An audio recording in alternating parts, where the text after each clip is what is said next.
What do you got? You got some news? I do indeed, Mr. Tony. Right now, this historic skydiving freefall is on hold.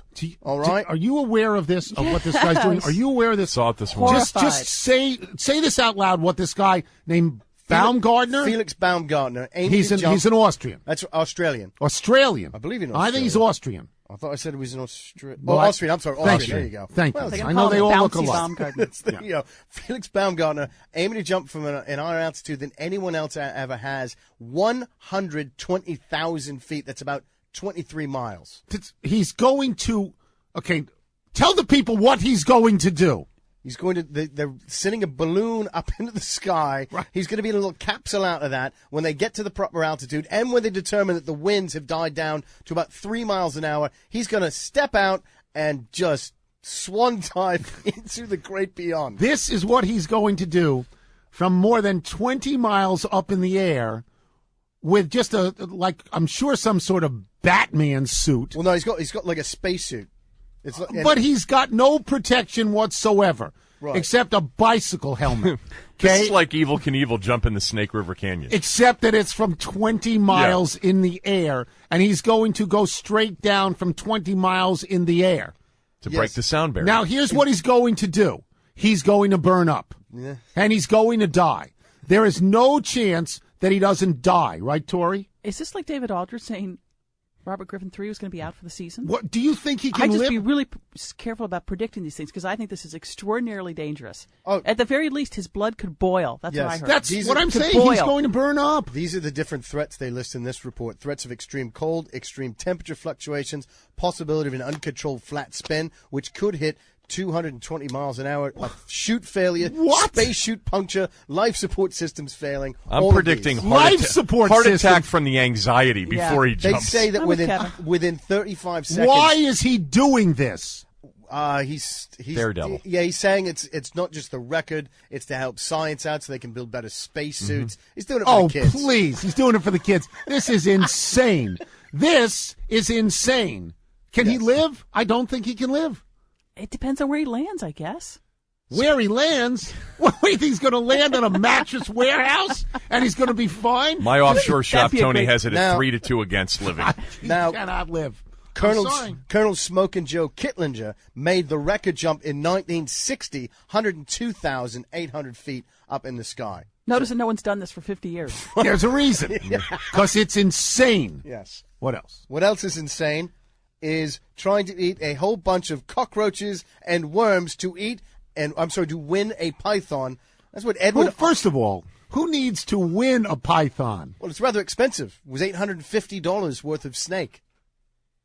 So you're thinking, I don't have the money for that. You know what? I'm going to enter into the contest because I think I can down these roaches and these worms. That's what Edward Archbold did. He was among about 20 to 30 contestants at something called Midnight Madness at Ben Siegel Reptiles in Deersfield Beach, Florida. Ben Siegel Reptiles. Yes. So as not to be confused with Ben Siegel Automotive. Or Bugsy Siegel. Reptile. Right. Okay. Soon after the contest that was Bugsy's first name was Ben. Yeah. Was it Ben? Yes. Oh, I didn't know that.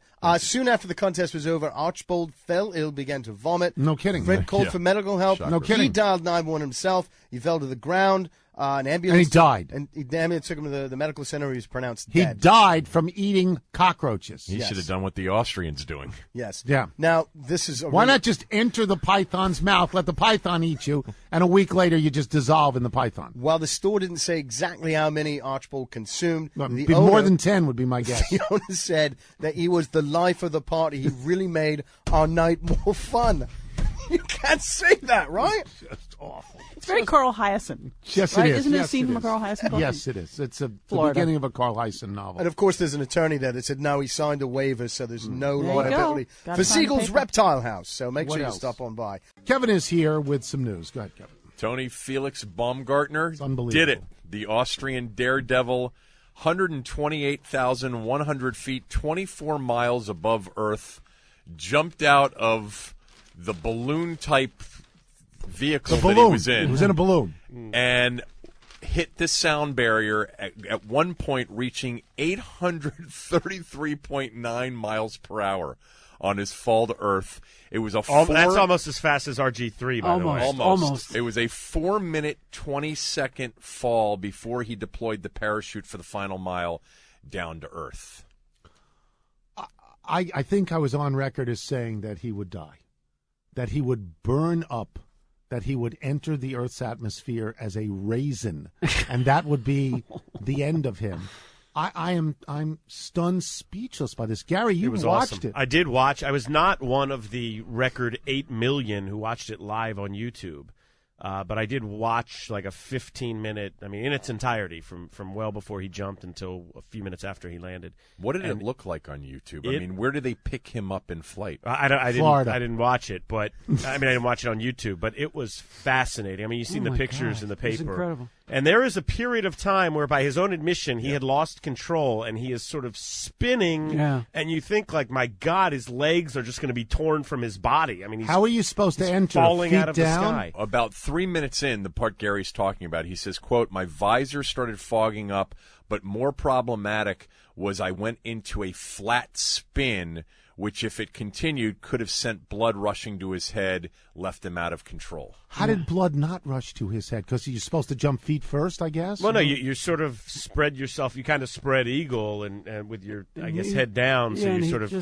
But he's in a spacesuit. He's in a pressurized spacesuit. He said he didn't really feel anything in terms of, you don't. Yeah. Obviously, 833 miles an hour. It's not like a dog. How do they make a suit like that? I put my garbage in a Glad bag and raccoons eat it. Well, that was part of what they were saying was this is a huge win for science, for astronauts, for eventual space tourists. Space tourists are going to jump out? We all grew up with the astronauts come back in a space capsule that heats up to 3 trillion degrees. That's right. Here's the thing about that suit. Here's the thing about that suit. He actually has 3 of them because he bought that one at Joseph A. Banks and it came with 2 free. It is so unthinkable to do this. You watch it, he gets out the door of the balloon. Yeah. With and some reticence, it appears. I'm just thinking, let's say 12 seconds in. Did you see any of the video, Tony? Going. Because there's this great scene where he steps on the side of his capsule, he steps a ledge, and the guy sort of talking to him is like, all right, it's time to unhook your oxygen. Let's go, dude. And what the temperature was when he first jumped? It had to be 70 degrees below zero Fahrenheit. And he steps off. With thin air. Yeah, he steps off the ledge of this capsule, and I guess predictably he starts falling. But it's like, he's fall. They had like an aerial a camera fixed to the top of the capsule, so you're looking down on the Earth. Yeah. And you just see him fall out of sight almost instantly. I don't know how this works. I don't think what he did is heroic, because I do think it's insane. But what amazed me was the commentary today about how important, and you just alluded to this, this could be to science. Sure. Well, are we going to get other? Okay, it's one thing if you throw a squirrel at that point, but this is a guy. Yeah. What? This is Austrian. What? Australian. Can you even? What was the Austrian? Austrian. Can you imagine somebody doing this? I guess there are other people that'll do this. Well, this makes Evel Knievel look like a total coward. Evel Knievel pulled the pulling ripcord. the chute on the ramp going over the Snake River. Of course he did. He got halfway up and went, ooh. I'm not going to make this. This dude was in space. He fell out of space. They tell you not to jump off a bridge. Yeah. A bridge? Are you kidding?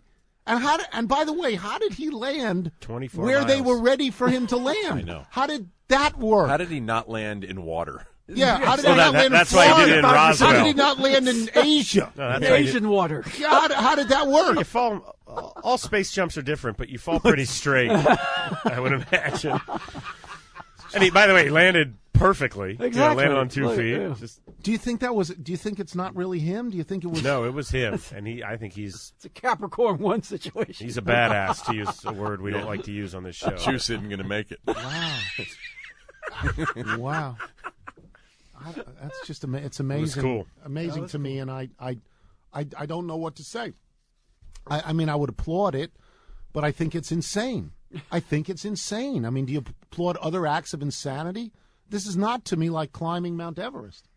It's much taller than Mount Everest. Crazy. Everest is insane. You know. I mean, what's the benefit of that? I mean, this has some societal benefit to it.